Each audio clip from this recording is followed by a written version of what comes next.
Hello, welcome to my YouTube channel. This is Stacy, and today we're going to learn a fireman spin on the pole. Now I first want to show you what a high hold grip is in case you don't know or you forgot. High hold grip is high as you can hold that pole. Your body is always pulling out, so this is your pole grip. When you bring your other arm across your chest and grab on, that is called a baseball hold. So we're going to use these two holds in this trick. Another thing I want to say is, when you walk, you're trying to get momentum because you're going to swing that leg around. And the more momentum you get, the more you can turn. Sometimes if your pole is slippery, it could be a little bit, you could slip off.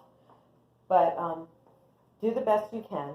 We're going to start with the inside leg, and we're going to pull out away from the pole. We're going to walk, baseball grip, and then you're going to swing that leg where the ankle is going to come up on the pole. You're going to lift the other leg, and the other foot is going to go right behind the front foot. So, high grip, inner leg walks first, walk, take another step, and then you're going to swing, and then you're going to come up, and then you're going to put that leg behind. And you can, for now, just don't worry about how you land. Just land like that, and if you want, you can come out of it by pushing your hips back. So, let's practice that again. Okay, sorry. Inner leg, walk, swing, bring that other leg behind it, and there you go. That's a very good try, and I'm looking at to see what time it is. So yes, practice your pulling, because the higher you can hold it, the more momentum you're going to get. And when you're swinging that leg around, make sure that the heel gets on that pole.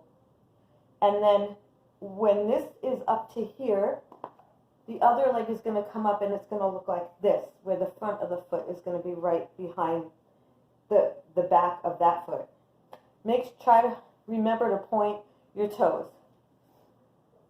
So, high grip, walk, hold, fireman spin. You got it. You got this. Let's see. Oh wow, we didn't even do that. Took really quick. So, remember the high grip, and this is your pull grip, and this is your push grip. So, whenever you're pulling, you're pushing. You're pulling on this arm as you're pushing on this arm. And it took me a while to get the concepts. Don't worry if you don't get it right away. But one day you'll just, after you're practicing and doing moves, it will just click, and you will just do it, and you will be like, oh, okay. So that is a fireman spin. And I have a pole that could be static or spinning. Right now it's on static. If you put your pole on spin, it will look a little bit more exotic. You'll look like you're really doing a super trick. So if you have a pole that can spin, I will show you how that works on a spin when your pole can spin. My pole doesn't spin as good as it used to because the way it's set up. I don't think it was set up right. So these are my knee pads, and they're sticky, so I can keep these on and do floor work and stick to the pole, which is amazing because I used to just use generic ones from like Walmart. They didn't work very good. So I got these from Amazon, and they're sticky, so they stick. So the sooner you can get knee pads that stick, the happier you will be. Okay, so this is what it looks like on a spinning pole. Boom, boom. And you can sit into it if you get too much of a spin and you get dizzy. The more you sit down into it, the slower your spin will go. So that's how pretty it looks. So hold up high, remember, pull, Now walk, walk, step, baseball grip, swing, bring the feet, the front foot behind the back foot, and make sure that your ankle is on, that your ankle lands on the pole. It might take you a while, or you might just do it like that. It took me a while. I needed special instructions. But it's all practice. And if you practice the basic moves, get good at the basic moves, because it doesn't matter how many moves you know or how good of or how exotic the moves are. As long as you're doing your moves well, it will always look good, and you can set up a little routine with just those basic moves that you do real well. So even if you didn't have a lot of time to practice, even if you put music on, got in the mood, you practice 10 to 15 minutes a day. I'm not saying to do the pull moves and the climbing moves every day, because your muscles need time to rest in between. But I'm saying you can practice walking and putting your foot there. You can practice your floor work. You can practice walking differently and using your arms. You can practice your hair flips.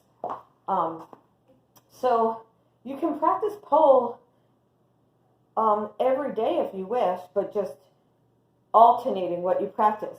Like if you're going to do floor work one day, do like climbs and your tricks on another day. Then when you're resting that, you could do some more floor work. If you're tired, you can just practice like the little moves, just so you're doing just make sure you have maybe like 5 things that you do well and perfect, and practice them over and over and over again, because with just those 5 things you can look really good and set up a really nice skit performance. You can do your roll, and like I showed you, your ballerina, and you can just do some dancing. So practice some dancing in between, and just to move in with your pole moves. So you don't always have to be doing these exotic pole moves. Let's go over the fireman spin one more time. You're going to take a high hold, okay? Remember, high hold, and your body is moving away from the pole. You're going to walk using your inside leg first. Step, step, one more step. Baseball hold. This foot's coming around. It's swinging. When you swing, you're getting a momentum. I'll show you again. Walk, walk, step, momentum, swing. Woo! Because that's going to give you your spin. Because if your pole is static, you will not be spinning that much. And even if you are on a spinning pole, you want to get a good spin in there. So remember, I want to show you that this is here. Wait, I have to do it to show you. Step, step, boom, boom. Okay, notice the feet. Notice the feet right now. I hope you can see. Zoom in and point your toes. There you go. So, make sure that you warm up and warm down. Make sure you stretch out after and stretch out before. Another thing is heels. You do not have to wear heels. I just like to wear them sometimes. But if you're learning in shoes and you want to learn and you want to be able to wear your heels, make sure that you alternate and get used to wearing shoes, because I was doing everything without my shoes, even though I wanted to wear shoes. And then when the time came to put my shoes on, it felt so awkward, and I wasn't used to it, and I had to get all used to it again. So if you're gonna want to wear shoes, try to practice in your shoes when you get like the basic down, like the climb. Like after you can do a climb, then I suggest you can start wearing the shoes. Make sure that you can walk in them. You can start with a lower heel. It doesn't have to be so high. And you don't even need shoes if you don't want to. There's so many different genres in the pole. So it's whatever you're into. I was just trying to let you know about the shoes. So try to get yourself these knee pads for your floor work. They will make a hell of a difference, and you can climb the pole without taking them off. Taking the shoes off and these off is a little bit of a hassle. So my name is Stacy, and I hope you come back. If you like this video, give me a thumbs up. If you have any questions, comments, you can comment, share with a friend, and subscribe, and don't stop working.